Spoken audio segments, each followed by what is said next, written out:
In this video, I'm gonna teach you how to make a Skip the Dishes account. It's a very quick and easy process, so make sure to follow along. In this video, I'm gonna teach you how to sign up to use the Skip the Dishes app in order to order food online from anywhere near you. First, I do want to say that if you want to make a courier account for Skip the Dishes so you can make deliveries, I'm not gonna be covering that in this video. If you want to become a courier and make deliveries for Skip the Dishes, you have to go through additional steps that are much more complex. You can find these steps on their official website and through the courier app. But if all you want to do is order food, all that you have to do is go into the Play Store or the App Store and look for the Skip the Dishes app. Usually it is going to be called Skip with an icon of a little house.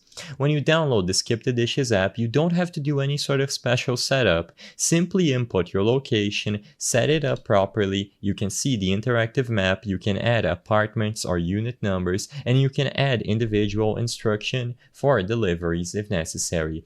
But as long as you do this process through the mobile app, like I said previously, you don't have to do any special sort of setup. Simply make sure that your delivery address is properly set up and you can choose between delivery or pickup. Choose any place near you, and when you order food, it will be delivered straight to you as long as the address that you input is valid and legitimate.